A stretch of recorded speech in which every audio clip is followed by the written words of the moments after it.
আরও একবার শিয়ালদা এবং হাসনাবাদ লাইনের নিমনড়িয়া রেল স্টেশন সংলগ্ন ফাঁকা জায়গায় নাবালিকা ছাত্রীকে জোরপূর্বক ধর্ষণের অভিযোগ। গ্রেপ্তার কি জানেন? প্রৌঢ় 55 বছর বয়সী একজন প্রৌঢ়। অভিযুক্তের দোকানে তালা মারল এলাকাবাসীরা। নাবালিকাকে ধর্ষণের অভিযোগে গ্রেপ্তার প্রৌঢ়। এই বিষয়ে বিস্তারিত কথা বলবো। এই মুহূর্তে রয়েছে আমাদের সঙ্গে আমাদের প্রতিনিধি ফোন কলে সিরাজুল মিস্ত্রি। সিরাজুল, একের পর এক যখন রাজ্যে ধর্ষণ নিয়ে রাতজাগো কর্মসূচি চলে, আরজি কর এখনও তরতাজা রয়েছে, এতগুলো ঘটনা ঘটবার পরেও আবারও এক প্রৌঢ় এক নাবালিকাকে ধর্ষণ করছে। কি জানতে পারছো? পার্সোনাল কোনো শত্রুতা আগে থেকেই চিনতেন নাবালিকাকে? কি আপডেট উঠে আসছে প্রাথমিক তদন্তে? দেখুন, যেহেতু তোমাকে যাই রাখি, একদম বাস্তব কথা, যেটা দীর্ঘদিন ধরে একের পর এক কিন্তু এই ধর্ষণের খবর কিন্তু আসছে। এখনো কলকাতার যে আরজিকর কাণ্ডের, সে অভয়া কাণ্ডের কিন্তু ঘটনা এখনো কিন্তু মুছে যায়নি মানুষের মন থেকে। তার মধ্যে কিন্তু এই যে শিয়ালদা হাসনাবাদ রেল লাইনের নিমদাড়িয়া স্টেশনের সংলগ্ন, অর্থাৎ স্টেশনের পার্শ্ববর্তী একটি জায়গায়, এই স্টেশনে প্ল্যাটফর্মের ধারে সেই পৌরের, অর্থাৎ বছর 55 আকবর ঢালি তার পৌরের সেই দোকান ছিল, সেখানে চায়ের দোকান। পাশে থেকে এই যে নাবালিকা ছাত্রী যিনি ধর্ষণ হয়েছেন, এই নাবালিকা ছাত্রীর বাড়ি কিন্তু রেল লাইনের এপারে যেমন তার দোকান, ওর ওপারটা তার বাড়ি, অর্থাৎ প্রতিবেশীও বলা যেতে পারে। সেই ক্ষেত্রে সেই নাবালিকা কিন্তু গতকালকে তিনি কিন্তু একটি মাদ্রাসা থেকে পড়ে সন্ধ্যের পর বাড়ি ফিরছিল। সেই সময় তাকে দেখে কিন্তু একটি দোকানের পিছনে একটি নির্জন জায়গায় নিয়ে গিয়ে তাকে কিন্তু জোরপূর্বক ধর্ষণ করে। সেই ধর্ষণ করার পরপরে সেই কথা তিনি তার মায়ের সঙ্গে এসে বলেন। তারপরে এলাকাবাসীরা জানতে পারে। তারপরে কিন্তু সেই পৌরকে, অর্থাৎ আকবর তারিখে কিন্তু আটক করে বেধড়ক মারধর দিতে চায় গ্রামবাসীরা। তারপরে খবর দেওয়া হয় বসিরহাট থানার পুলিশকে। তারপরে বসিরহাট থানার পুলিশ আকবর তারিখে কিন্তু গ্রেপ্তার করেছে। ইতিমধ্যে রাত তাকে বসিরহাট মহকুমা আদালতে তোলা হবে। এই নিয়ে কিন্তু যথেষ্ট চাঞ্চল্য সৃষ্টি হয়েছে।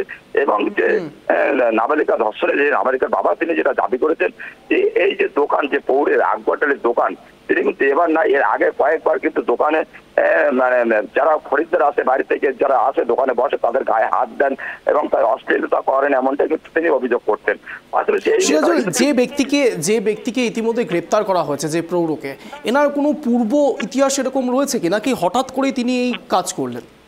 দেখো, যেটা আমরা নাবালিকা ছাত্রী যে ধর্ষণের তার বাবার কাছ থেকে যেটা জানতে পারলাম, যে তিনি যেটা বলতে চাইছেন যে পার্শ্ববর্তী তার বাড়ি, দোকানের যে দোকানে তিনি থাকেন তার পাশে তার সেই নাবালিকার বাড়ি। অর্থাৎ তার বাবা যেটা বলতে চেয়েছেন যে আগেও আমরা ঘটনা শুনেছি, বিভিন্ন মহিলাদের গায়ে হাত দেওয়ার ঘটনা তিনি কিন্তু শুনেছেন, এবং এর দৃষ্টান্তমূলক শাস্তির দাবি জানেন, পাশাপাশি ফাঁসির দাবি তিনি কিন্তু করেছেন, এমনটা উঠে আসছে।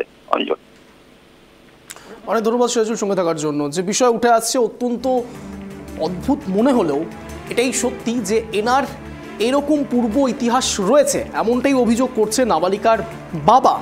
অর্থাৎ এর আগেও যে প্রৌঢ়কে গ্রেপ্তার করা হয়েছে 55 বছর বয়সী, তার এরকম ইতিহাস রয়েছে। তিনি এর আগেও অনেক মহিলাদের সঙ্গে এরকম খারাপ ব্যবহার করেছেন।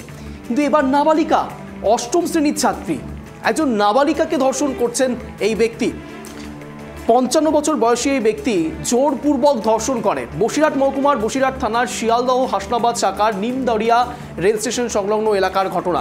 মাদ্রাসা থেকে বাড়ি ফেরার পথেই এই ঘটনা ঘটে।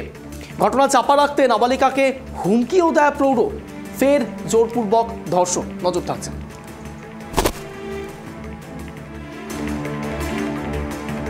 আমার মেয়ে কালকে গেল আমাদের দক্ষিণ গোলাঘাটি মসজিদে পড়তে, ওই আরবি পড়তে গেল।